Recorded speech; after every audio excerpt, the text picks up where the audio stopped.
There are two things. Of course, I'm happy, Matt. One is Mumbai has won, and secondly, Sunrisers are finding different ways to lose.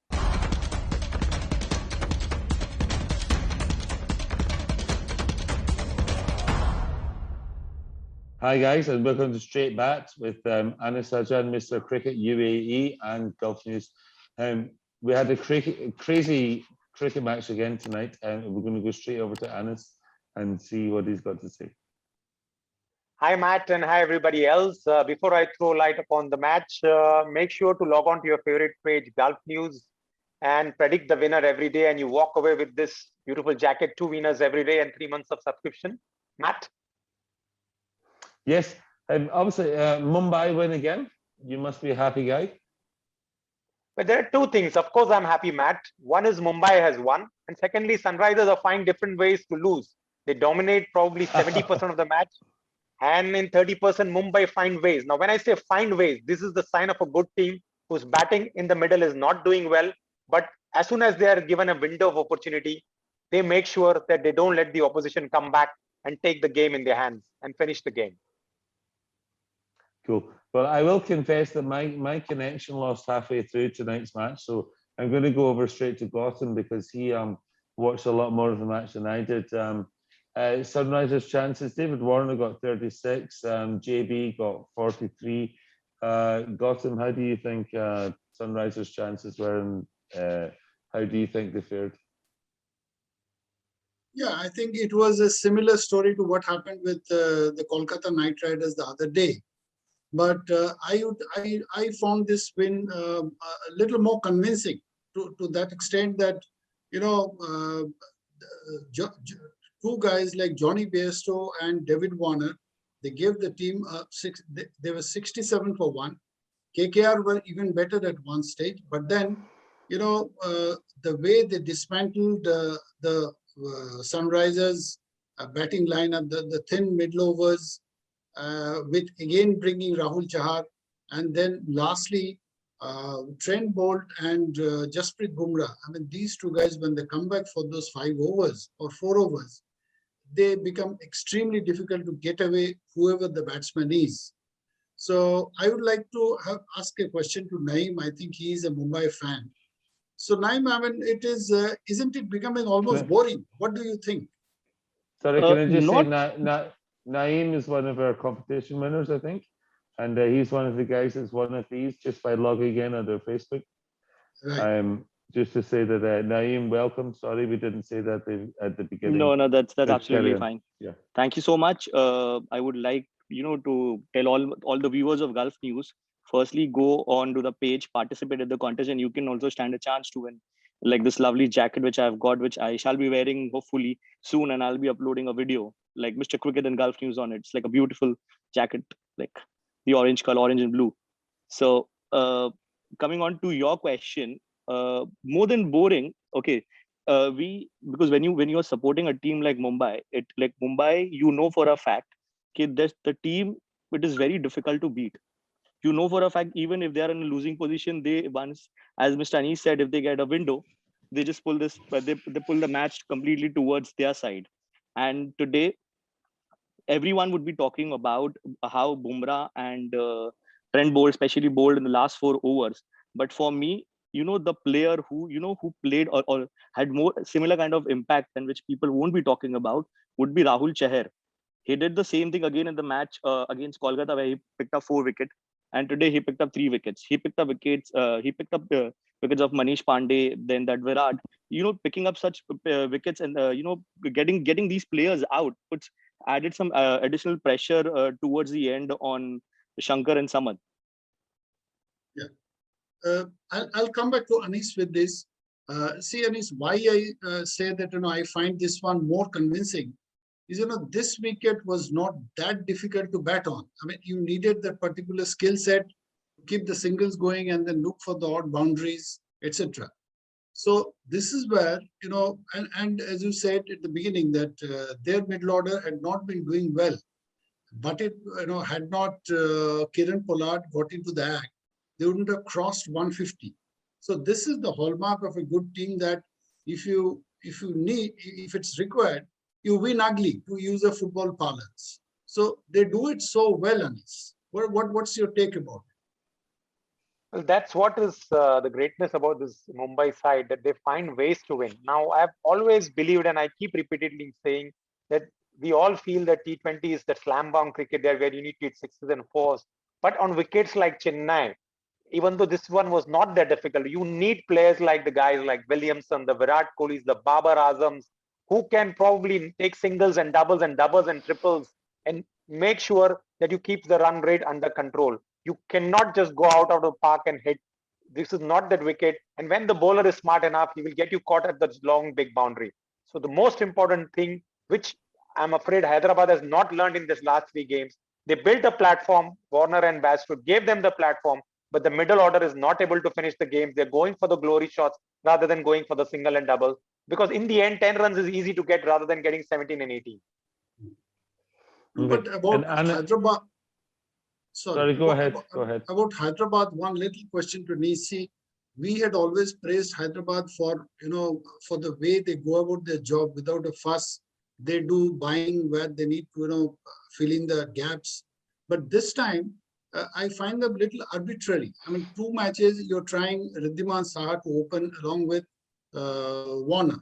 When it didn't work, you're getting your top 2 batsmen there. But at number 4 and number 5, you've got Virat Singh and Abhishek Sharma. I mean, what kind of a middle order is this? You didn't even have Jason Holder there in the lower order. Had he been there with Vijay Shankar, he could have at least gone for the big shots. So how far do you really see them going? I mean, unless Williamson comes back. Well, definitely they have to get Williamson. It will be difficult to accommodate Jason Roy unless they drop Bairstow, but that doesn't look like, because they have Rashid is assured. Warner being the captain has to play. Johnny Bairstow has been doing well. So the only slot for the 4th foreign player is for Williamson. That is what they have to play, because they have Holder, they have Jason Roy, they have Nabi. So if you want to control the innings, as you said, that the guy who needs to finish the game because the middle order is weak, they need a player like Williamson who's nursing a shoulder injury. The moment he comes back, I wouldn't be surprised he will be playing for the Sunrisers. And if they have to win games on difficult tracks where the guys like the Samats and the Abhisheks or the Vijay Shankars cannot play the big shots, they need players like Williamson who can control the games and finish the games for them. Okay, and can I just bring Naeem back in if that's possible? Naeem, Yes. what do you think? I mean, obviously, I mean, this doesn't affect your team, but you're up against these teams and week in, week out. I mean, God, every other day you're playing. Do you feel that when you watch some team fail and some team succeed, does it give you hope or does it give you warning as to how it does for your team? So Your more team than being, yeah. It gives you both. Like you can be alerted by like some other team's performance, especially on this wicket. Okay, you have been seeing results. Like for example, I guess today the team batting for the first time won. So you can understand the nature of the pitch. But again, as far as when you look at Mumbai Indians, okay, they play as a team. Okay. No, today, for example, if the likes of Surya Kumar and Ishan Kumar didn't fire, but you had Pollard to take care towards the end. So they work as a team. Like if you see, this is the strongest team in this league where at all positions you will find players and their backups who are on the bench who can do the job if given an opportunity. Similarly, today we that was missing, I guess, with Sunrisers Hyderabad. Mm-hmm. And then if we were to talk about obviously if you look at obviously the failing again, but Warner still scored heavily. Is he going to think that he is I don't know, chosen the wrong team? He's still scoring heavily, but he's not getting any wins. SRH are not doing anything this season. So see, again, it is similar to what I feel the situation with Virat Kohli at Royal Challengers Bangalore. He's performing well, but his team is not winning.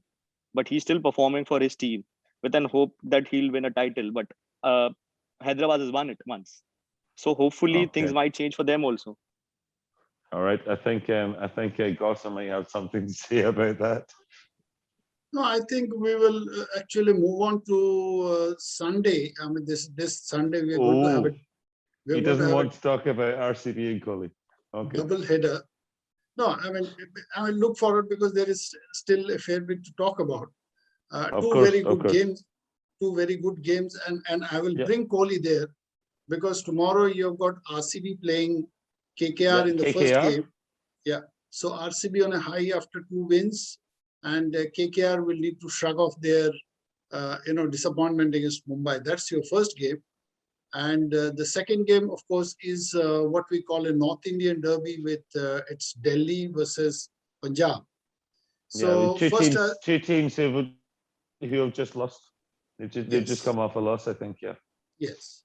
So I'll just my first question to Anis will be that RCB versus KKR. What do you think is going to happen?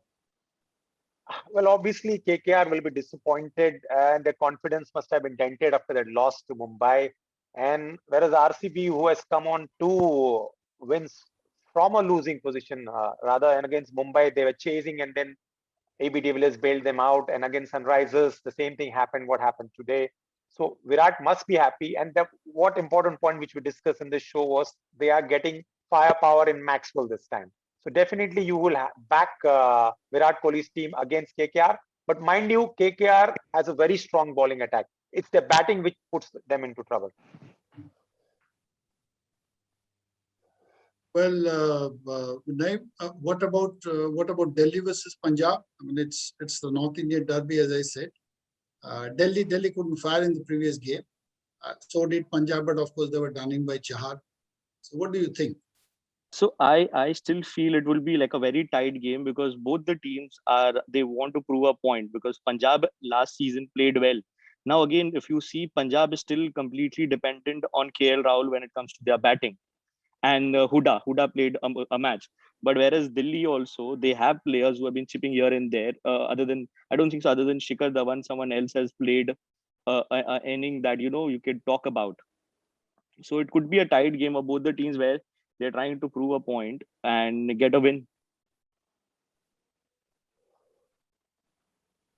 Well, what I think is now that we're 1 week in, I guess most teams. I mean, obviously, Mumbai Indians have had the shell shock against RCB. RCB are flying high. They've never won it, and no offense, but they're probably not going to win it this season.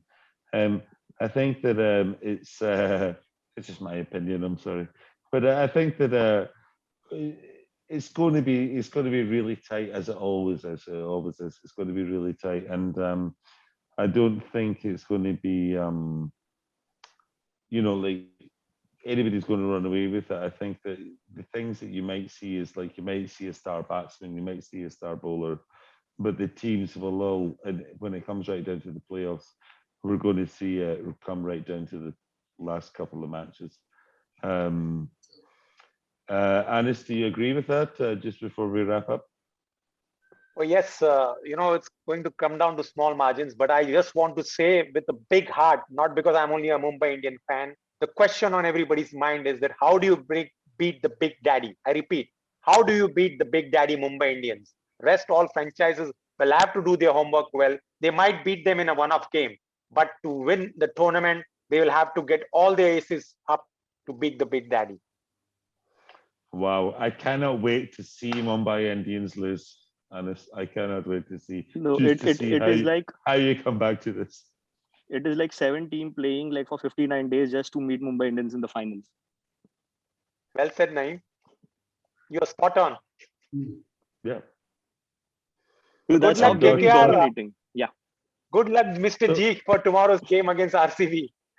Yeah, I'm little more hopeful than what I was against Mumbai, to be very honest. But we'll see. Yeah, it's a day game. All right. It's Yes, the first it's a day game game. of It should the be fun. tournament. Yeah. It should be fun. Okay, guys, we'll wrap it up. Tomorrow we've got a double header. We've got RCB against KKR, and we've got Delhi Capitals against Punjab. We will be here again tomorrow evening, just to wrap up both games, and we'll see. I mean, it's going to be a lot to dissect tomorrow night, I think, guys. But as I say, don't forget to log into our Facebook page, and don't forget to say who you think is going to win each match for your chance to win one of these lovely tops, and also to win a 3-month Golf News subscription. And we shall see you tomorrow for more of the same. Thanks, guys. Tata, bye-bye. Thank you. Thank Good you. night. Thank you. Good Thank night. you, everybody. Thank you, Naeem. Thank Hope you. to see you Thank you. again. Bye-bye, G. Bye. Bye, Sure. Naeem. Bye. Bye. Bye, guys.